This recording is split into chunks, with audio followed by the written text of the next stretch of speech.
noite normal, e a semana toda uma semana especial de oração. Queridos, nós chegamos aí, hoje é o último domingo do ano de 2021, estamos iniciando aí a última semana do ano, e esta série que eu vou conversar com vocês hoje, no culto de sexta-feira, no culto da virada, e também no domingo, fala exatamente sobre como nós construímos e pensamos em relação ao novo, com o que nós devemos refletir na vida a partir dessa possibilidade que nós temos de começar um novo ano, uma nova vida, uma nova realidade, com novos desafios, mas refletindo sobre o novo. A espinha dorsal dessa série que eu quero conversar com vocês, eu já preguei no final de 2019 e no começo de 2020. Mas hoje eu prego com muito mais convicção do que aquele ano. Por quê? Porque nós falávamos exatamente de planos para 2020, projetos para 2020, desafios para 2020, o que nós queríamos da vida para 2020. E o que acontece em 2020? Deus nos mostra que tudo está no controle dele e nós não temos controle nenhum sobre a nossa vida. Não importava o quanto de dinheiro nós tínhamos, o quanto de nomes nós possuímos, o quanto de vontade de projetos nós tínhamos, Deus mostrou que tudo está no controle dele. E aí então isso eu olho para essas mensagens hoje entendendo essa importância de olhar para esse novo e construir de uma maneira correta, com fundamentos corretos, para que nós possamos fazer de acordo com a vontade de Deus. Então, reflexões para o novo. Devemos ter um tempo de reflexão. Esta é a última semana que nós temos do ano, e é uma semana que a gente pode pensar um pouquinho mais. É aquela semana que você vai olhar tudo aquilo que você fez ou deixou de fazer, não apenas nesse último ano, mas ao longo dos anos, e aí você pode refletir um pouco mais sobre aquilo que nós faremos em relação ao próximo ano. E tempos de reflexão sempre provocaram profundas mudanças. Quando nós olhamos as Escrituras Sagradas, nós vamos ter essa realidade. O tempo todo que alguém parou para refletir sobre algo, eles vivenciaram profundas mudanças em suas vidas. Vou dar 3 exemplos para vocês. Primeiro, o filho mais novo da história do filho pródigo. Então, caindo em si, disse: quantos trabalhadores de meu pai têm pão com fartura, e eu aqui morro de fome? Levantar-me-ei e irei ter com o meu pai. Quando ele faz uma autoavaliação da sua vida, e ele reflete sobre como foram os seus dias, ele então toma uma decisão: eu voltarei para a casa do meu pai, levantar-me-ei e irei ter com meu pai.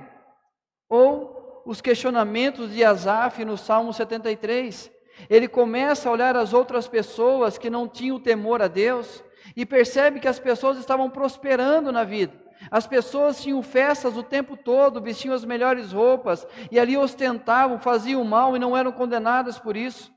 Mas aí no versículo 16 e 17 ele diz assim: em só refletir para compreender isso, achei muito pesada a tarefa para mim, até que entrei no santuário de Deus e atinei com o fim deles.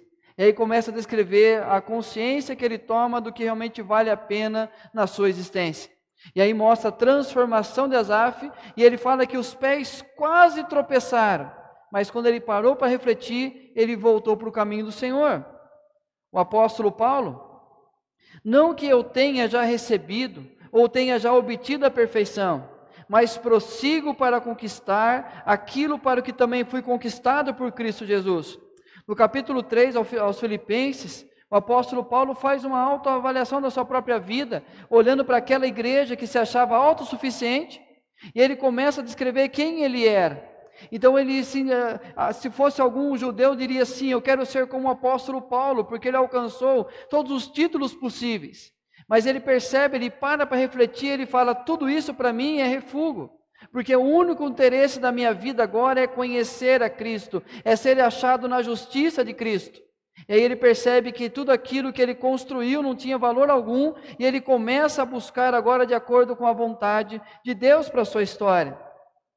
Em tempos de reflexão, devemos almejar mudanças. Então, quando nós paramos para refletir em épocas de mudanças de datas, mudanças de vida, mudanças de momentos da nossa história, nós paramos para refletir, mas toda reflexão nós devemos almejar mudanças. Não é simplesmente perceber que fatos estão acontecendo de forma errada. Não é simplesmente perceber que nós estamos conduzindo a nossa vida de forma equivocada. Mas é chegar a esta conclusão e almejar profundas mudanças na nossa história. Mas quando nós falamos de mudanças sempre pressupõem ações imediatas. Já percebeu isso? Quando nós falamos assim, eu quero mudar na minha vida. E quando nós pensamos em mudanças, parece que nós já temos que tomar imediatamente atitudes. Nós já temos que sair correndo e fazer tudo diferente. E aí então nós não paramos para refletir, não paramos para pensar, não paramos para ver quais são os fundamentos que nós iremos lançar. Aí nós percebemos que nós começamos a correr porque nós somos fruto da cultura do ativismo.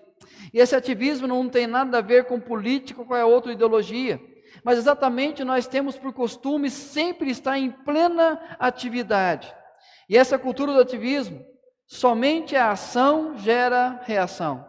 Eu preciso tomar uma atitude na minha vida, porque se eu não fizer, não vai dar certo. Eu preciso agir, eu preciso fazer, eu preciso tomar uma posição e ir em frente.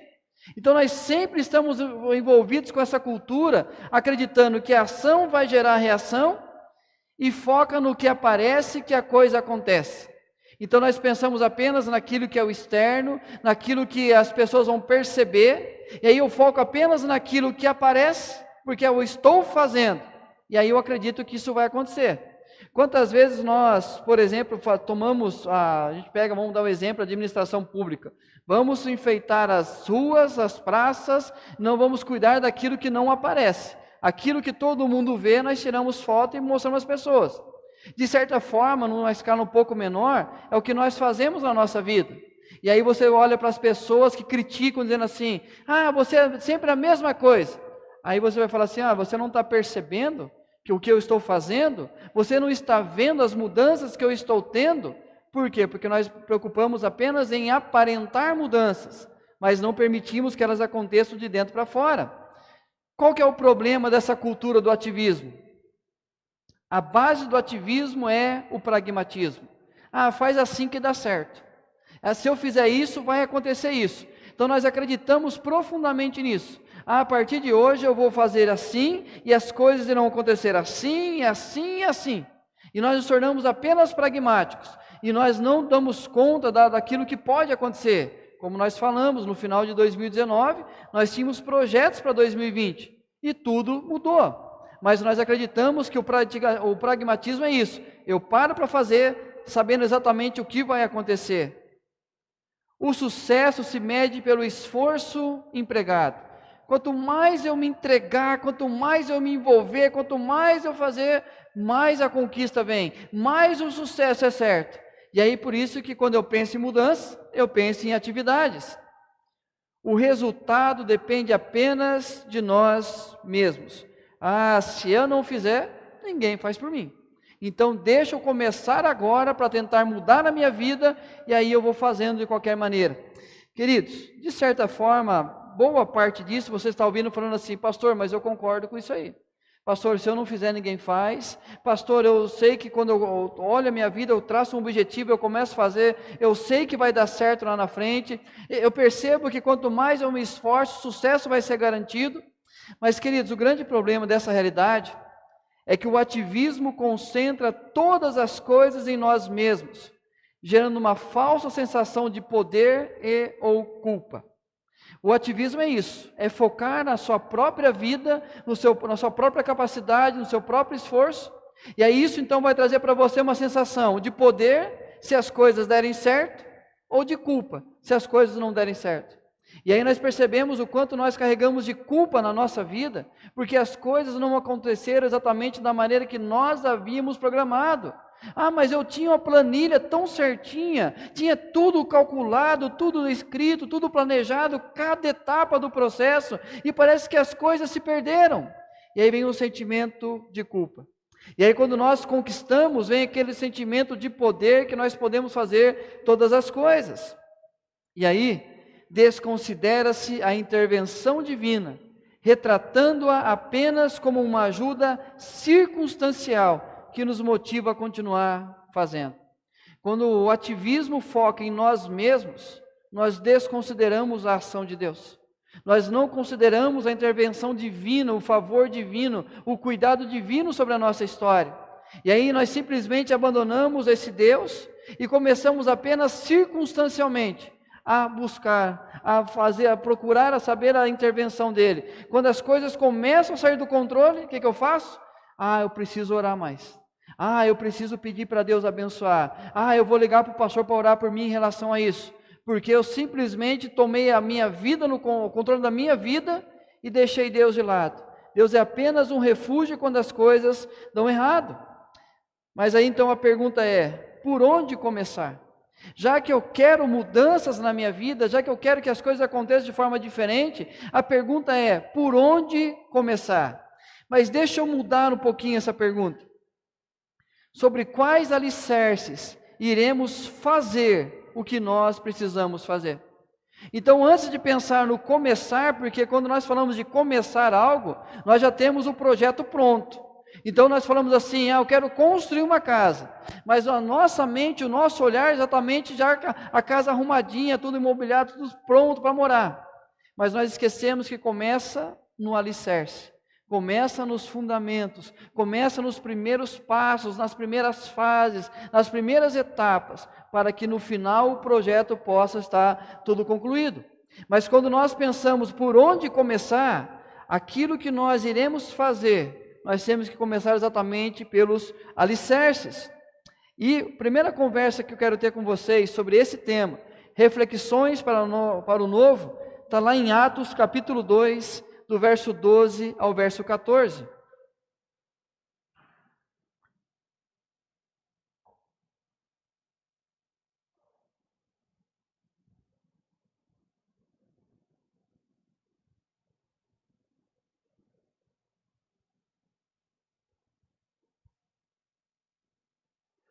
Atos 2, 12 ao 14 diz assim: Então voltaram para Jerusalém, no monte chamado Olival, que dista daquela cidade tanto como a jornada de um sábado.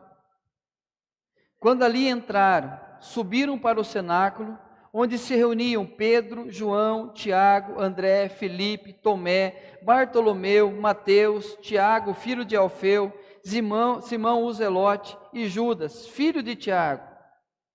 Todos estes perseveravam unânimes em oração com as mulheres, com Maria, mãe de Jesus, e com os irmãos dele. Queridos, como nós falamos no início, aqui para mostrar os testemunhos, nós falamos que Lucas escreve tanto o Evangelho de Lucas quanto o livro de Atos.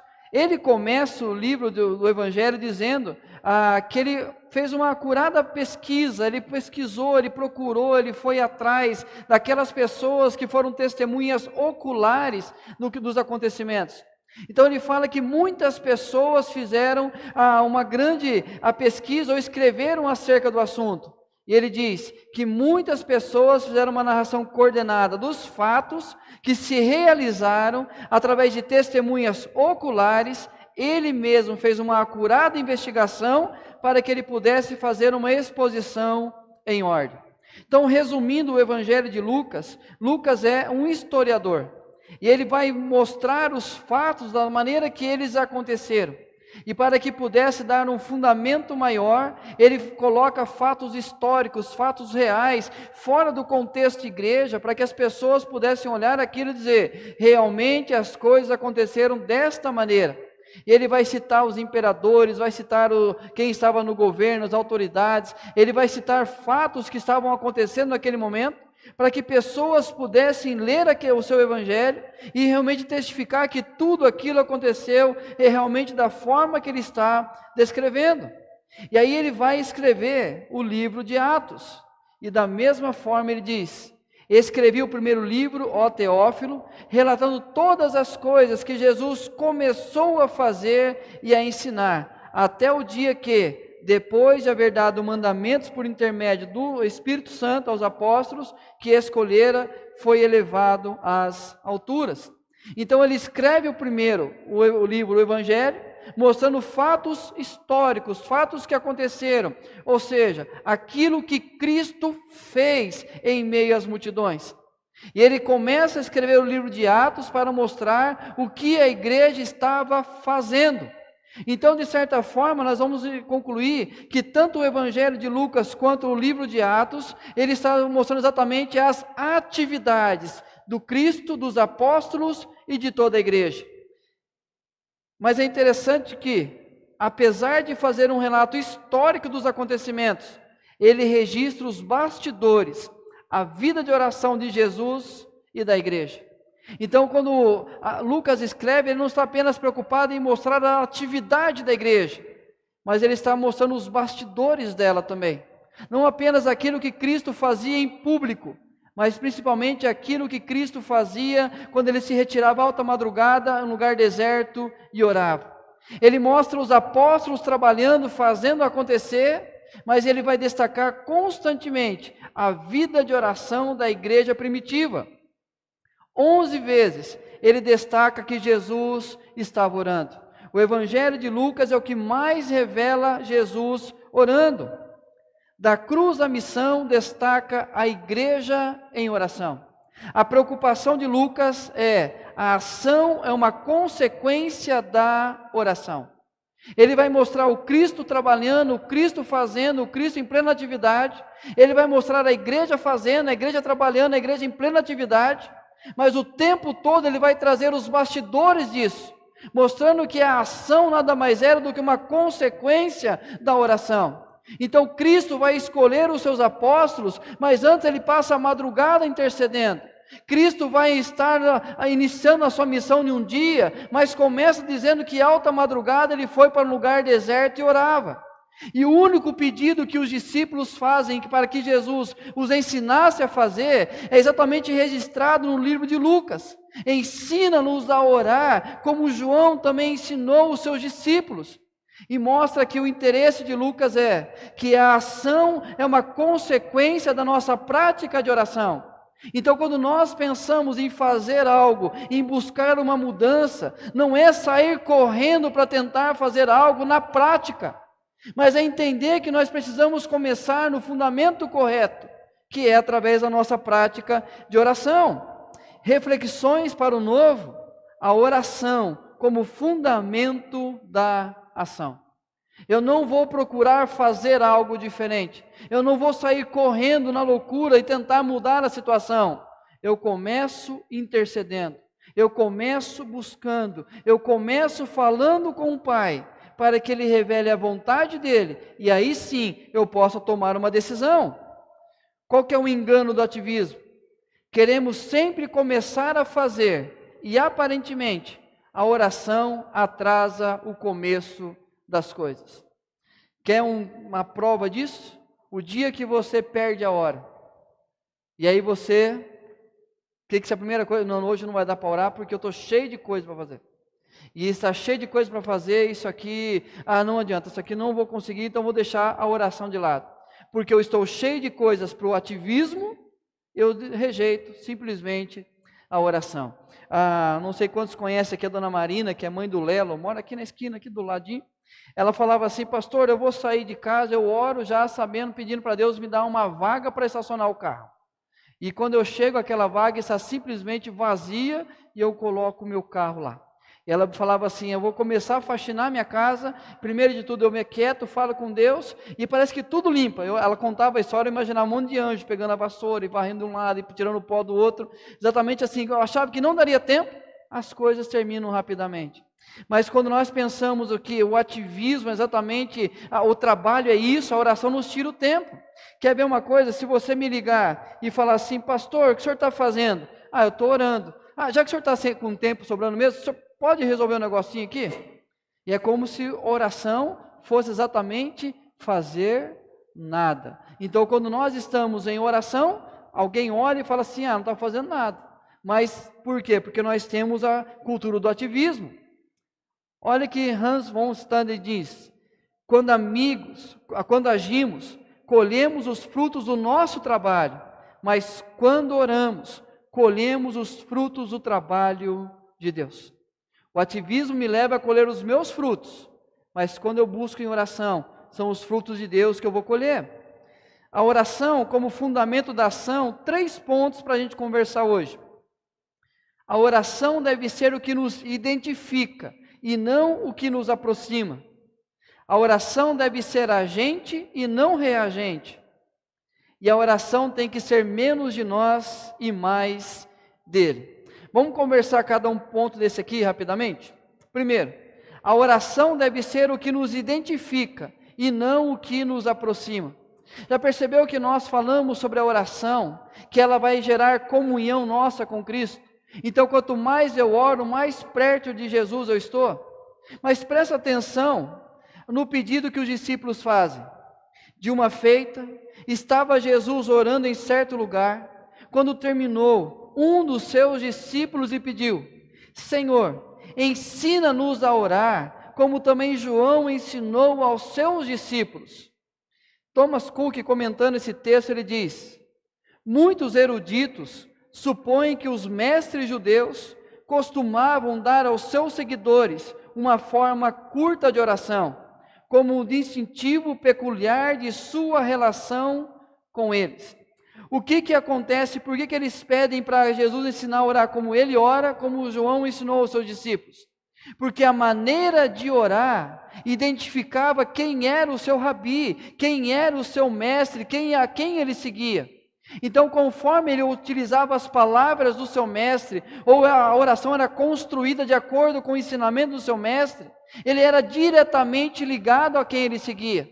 Então os discípulos estão dizendo: Senhor, assim como João, os discípulos de João são identificados com ele pela maneira que eles oram, nos ensina a sermos identificados com o Senhor, para que as pessoas, ao olharem para a gente, ao ouvirem as nossas orações, elas possam entender que nós somos seguidores do Senhor.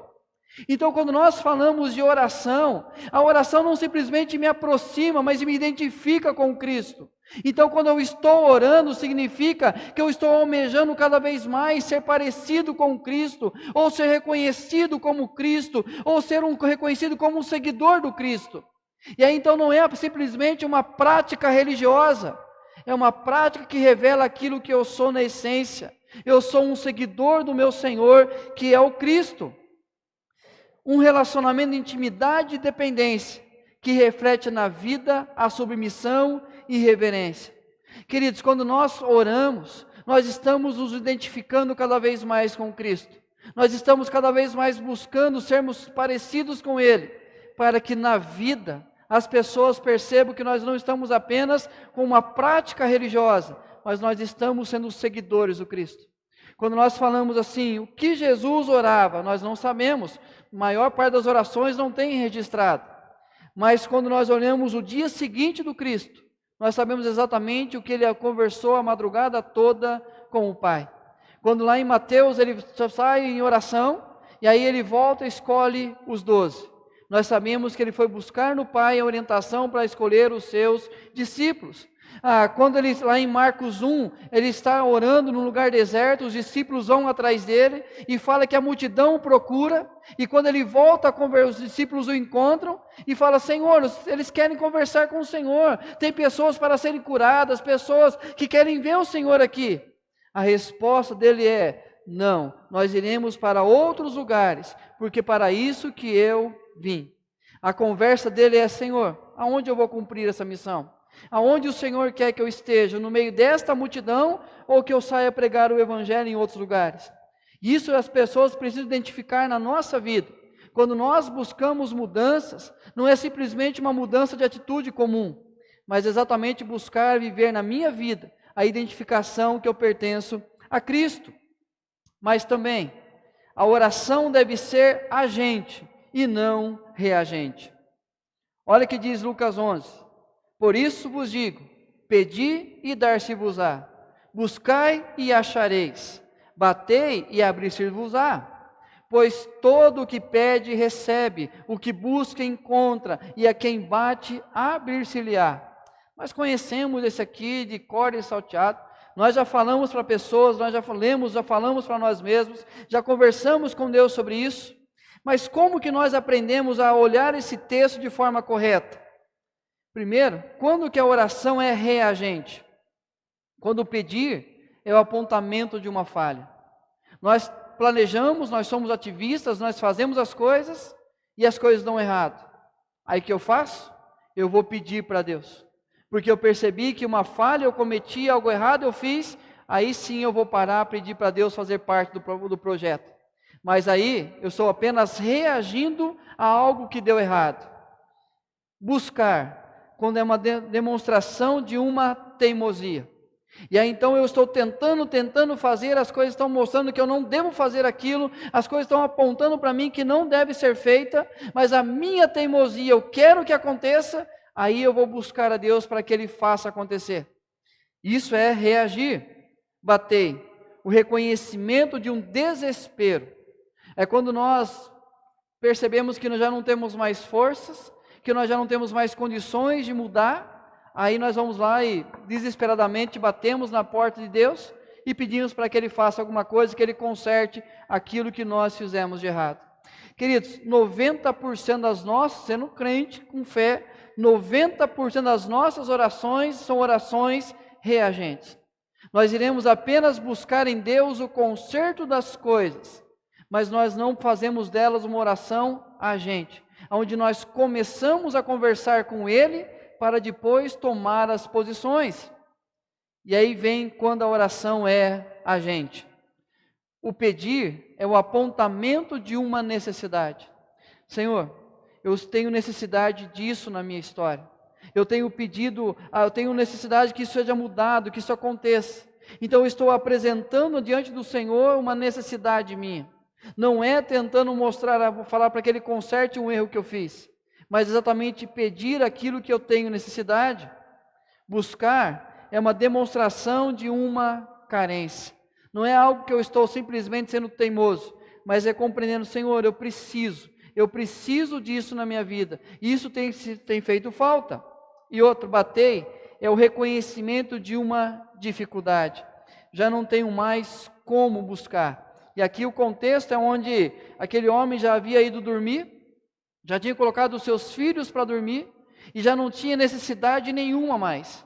Afinal de contas, já todo mundo alimentado, todo mundo com a sua cobertinha, tomado banho, dormindo, não precisava de mais nada.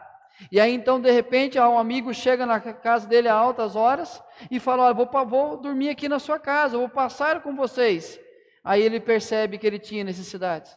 Aí ele percebe que ele precisava de um alimento, ele precisava de um pão. E ele vai à casa de um amigo e bate a primeira vez, bate a segunda, insiste, porque ele percebe que ele tinha uma necessidade, ele tinha uma carência e ele estava passando por uma dificuldade. Queridos, então nós muitas vezes chegamos à conclusão que nós não precisamos de mais nada e vivemos de acordo com a nossa vontade. Até que as coisas saem do controle, alguém bate a nossa porta e nós percebemos que não temos o que oferecer. Então as nossas orações precisam aprender a ser agentes. Não, eu vou começar um novo ano. Eu não vou esperar chegar em junho, julho, agosto e bater o desespero e buscar a Deus para consertar as coisas. Eu quero buscar agora. Eu quero buscar orientação agora, para que eu construa da maneira correta. E por fim, a oração tem que ser menos de nós e mais dele.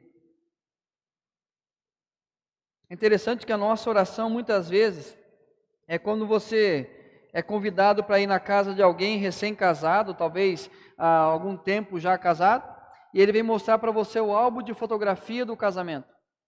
Tem um detalhe, você não foi naquele casamento. E aí você pega aquele álbum e você vai olhar assim, não, linda foto, linda. Porque você não está naquele álbum. Mas se você foi, você vai rapidamente até encontrar a foto que você apareceu para você poder olhar. Isso são as nossas orações. Quando nós focamos em nós mesmos, aí sim nós nos preocupamos em orar.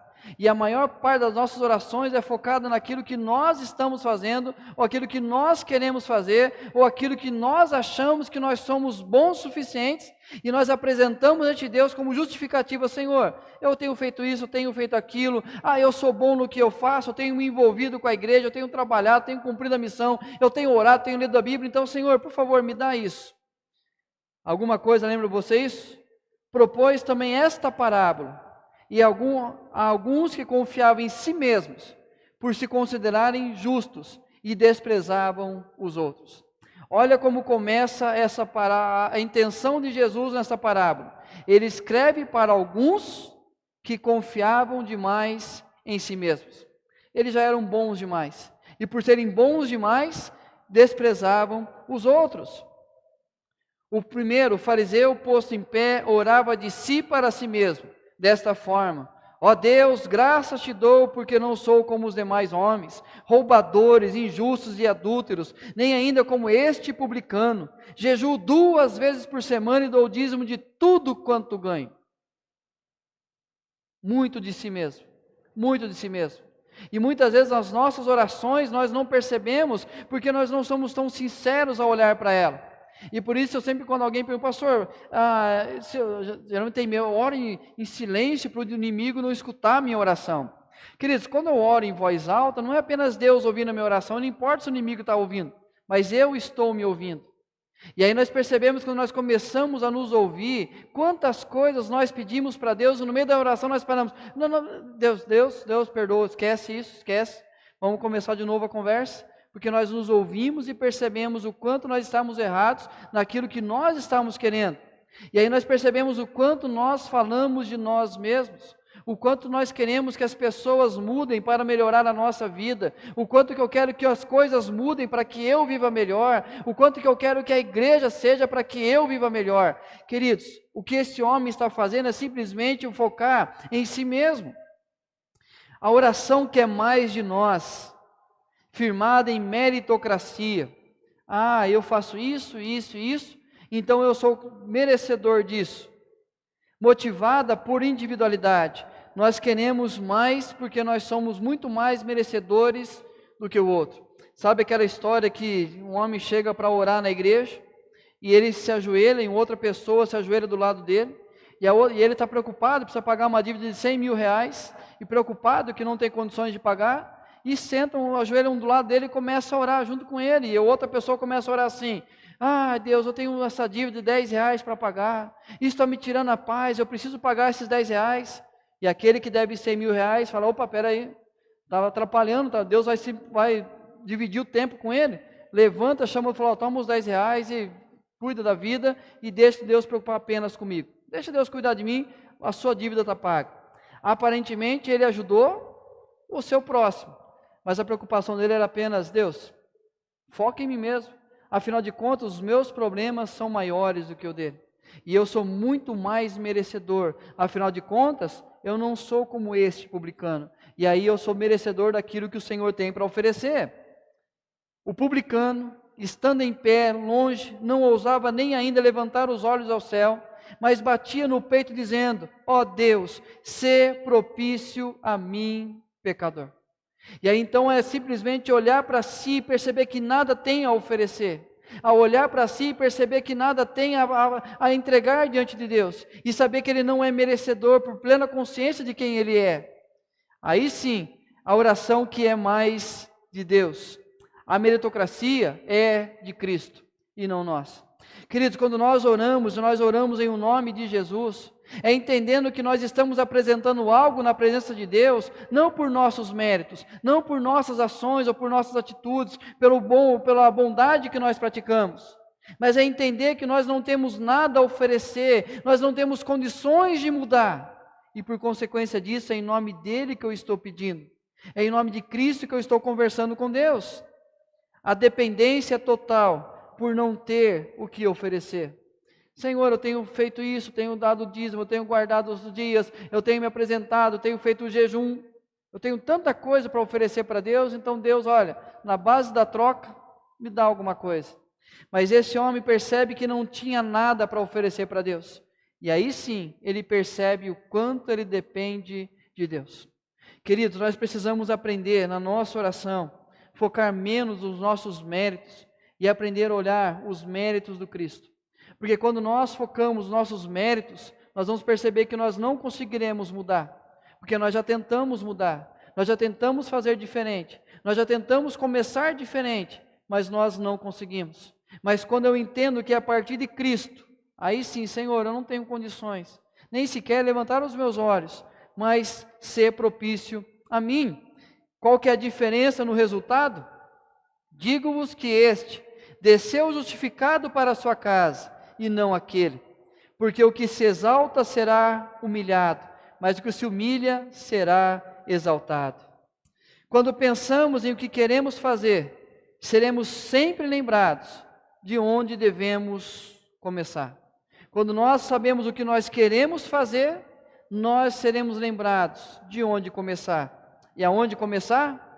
Tu, porém, quando orares, entra no teu quarto e, fechada a porta, orarás a teu pai que está em secreto, e teu pai que vem em secreto te recompensará. Aonde nós devemos começar? O pastor Ronaldo Lidório diz que o grande problema nosso é que a nossa espiritualidade acontece muito fora do quarto. Nós focamos apenas no ativismo e não naquilo que começa a nossa vida, que é a oração. Então nós precisamos exatamente saber aonde nós devemos começar, que é na nossa prática da oração. Queridos, que nesse novo ano, o nosso foco, ao pensar em que fazer, o que mudar, não saia na correria. Comece em oração. Comece a buscar em oração e foque naquilo que Deus tem para a sua história. Como eu falei, hoje é mais claro para entender, mas no final de 2019, nós tínhamos muitos projetos para 2020, muitos. Mas nós tínhamos tudo certo, até Deus mostrar, não, eu tenho o controle de tudo nas mãos. E se Ele tem o controle, eu preciso começar na oração. Então essa semana, antes de escrever os seus projetos, escreva as suas orações. Amém? Nós vamos orar daqui a pouquinho.